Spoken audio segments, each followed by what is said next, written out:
Kenapa nangis Aldi Taher? Beneran ada foto sama Chris tadi aku lihat pas iklan. Chris, wah abangku kenapa gua gak diajak?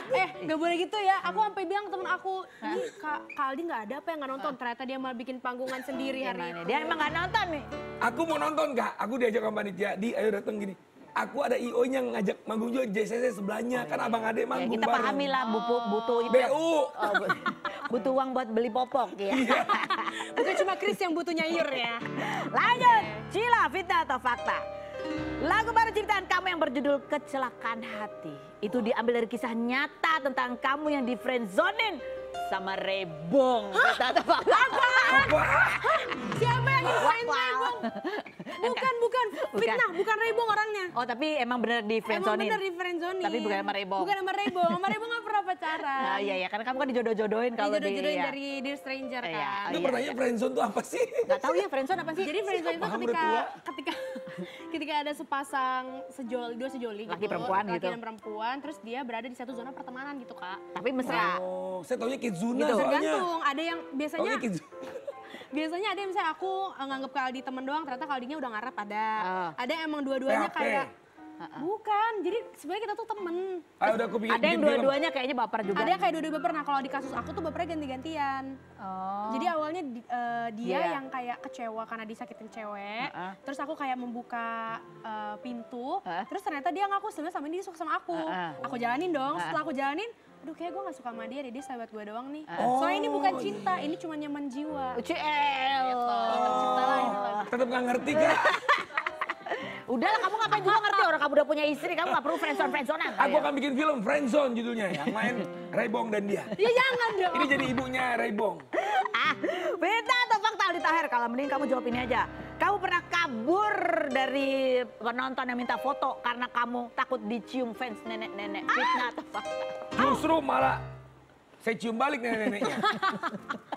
Saling sayang, saling sayang. Ada aja lagunya. Nggak Aku pernah serius. nyanyi. Aku pernah nyanyi. Aku ke belakang penonton malah lompat pagar ke penonton. Terus? Itu IO-nya kaget. Bang baru kali ini gue liat artis malah. Nyamperin penonton. Ya, fans itu kan yang ngasih kita Iya rezeki betul. alhamdulillah. Tapi kamu benar ada pernah kabur gara-gara dicium nenek-nenek? Bukan kabur, Apa? malu. Jadi itu fitnah atau fakta itu? Enggak, Pak, itu fitnah. Tapi pernah dicium nenek-nenek? Sering nggak? Berarti fakta dong. Tapi kamu nggak kabur. Nggak kabur, justru malah saya peluk. Itu kan doa orang tua. Iya tuh betul doa, ya. betul. Banyak ya yang sayang sama kamu juga ya. Alhamdulillah. Oke baiklah. Ini kan penyanyi-penyanyi. Nah yang berikut ini bintang tamu kita ini adalah dulu dia penyanyi cilik. Sekarang juga masih aktif di dunia acting. Iya kan? Ada Iyut Bing Slamet. Kita lihat dulu Wah, profilnya ini berikut jadi ini. kayutnya. Iyut Bing Slamet, mantan penyanyi cilik era 1970-an, sekaligus putri bungsu Bing Slamet ini membintangi berbagai film, salah satunya Merpati Tak Pernah Ingkar Janji tahun 1986. Perempuan yang pernah memiliki cita-cita menjadi pramugari, namun saat mendaftar gagal karena kondisi matanya yang minus ini, sempat berkuliah di Institut Kesenian Jakarta, namun hanya bertahan selama 8 bulan karena syuting, kemudian menyelesaikan kuliahnya jurusan manajemen perhotelan di Australia. Perempuan yang pernah ditangkap kasus narkoba pada 2011 lalu ini tahun 2020 tertangkap untuk kedua kalinya kemudian menjalani rehabilitasi.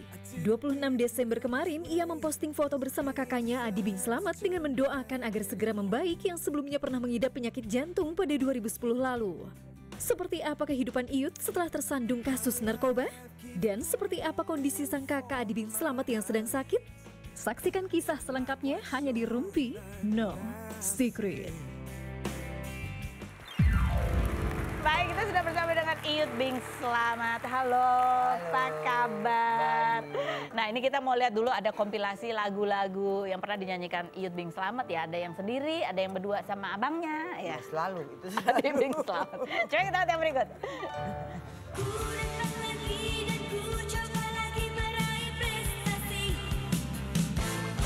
Dan ku yakini semua pasti gemilang.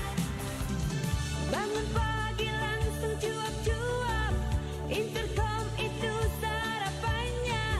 Tak mau peduli di sekitar dia. Ku rela sayang melepas dirimu, sampai kapanpun diriku tetap setia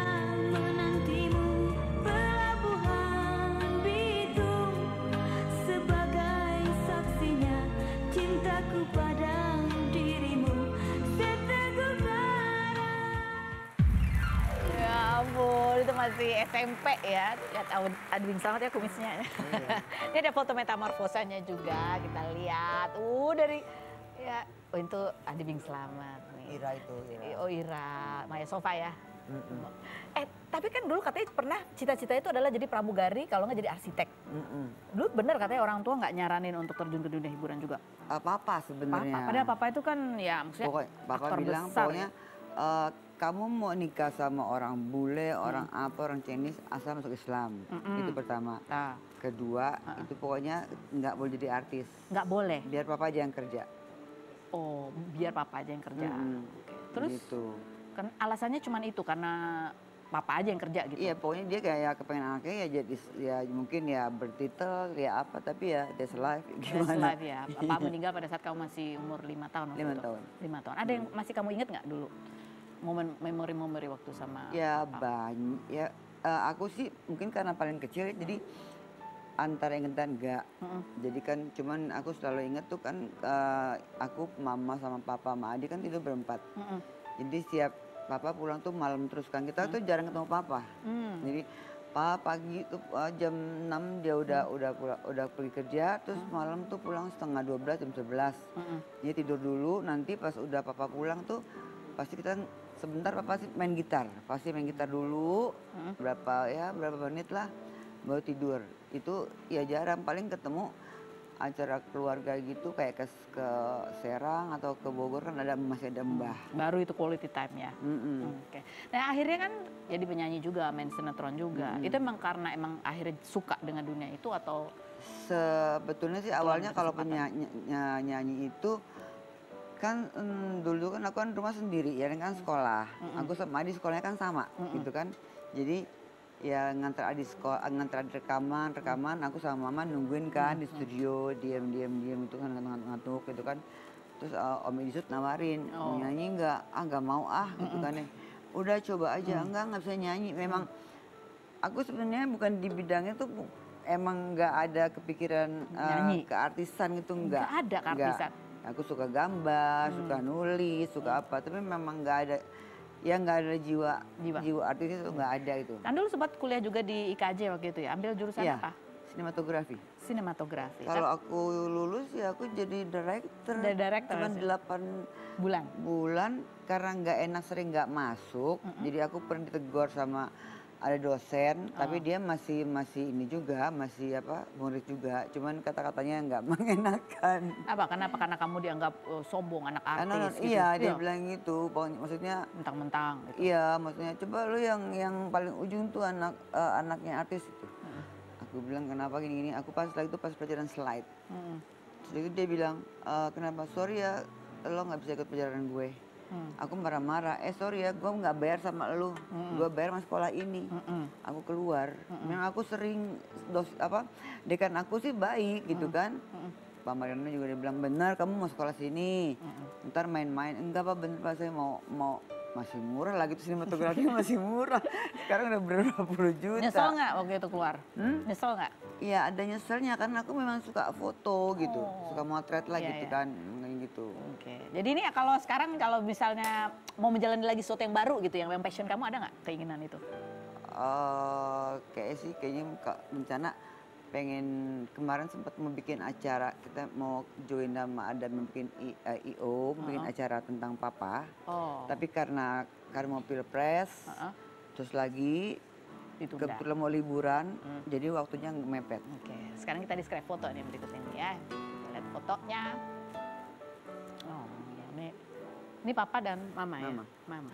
Nah, waktu 2011 ya ketika kamu lagi sekolah gitu karena narkoba.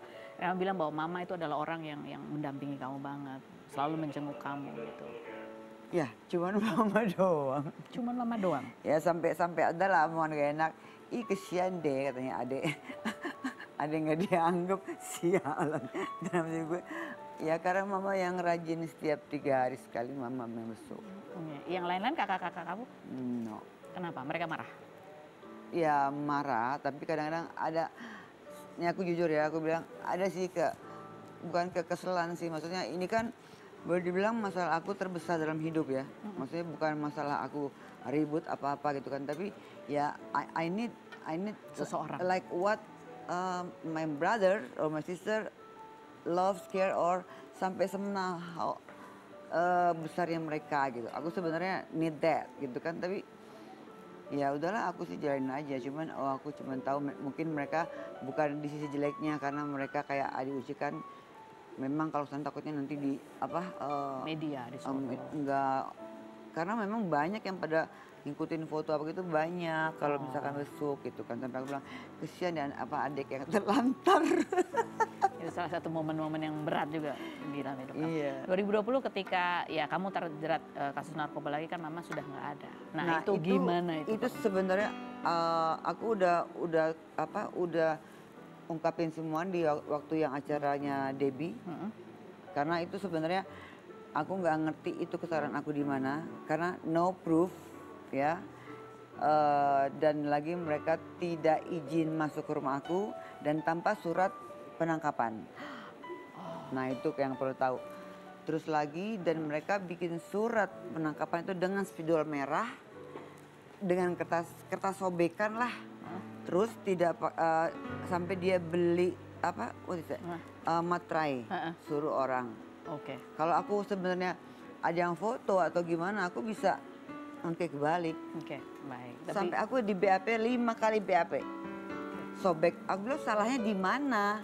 Nama udah gini dia bilang akhirnya mereka membutuhkan foto yang mana itu jadi barang bukti padahal itu nggak ada semua. oke, baik. Tapi ya udahlah. Udah terjadi ya, udah dijalanin aja. Kita akan kembali lagi tetap di Rumpi.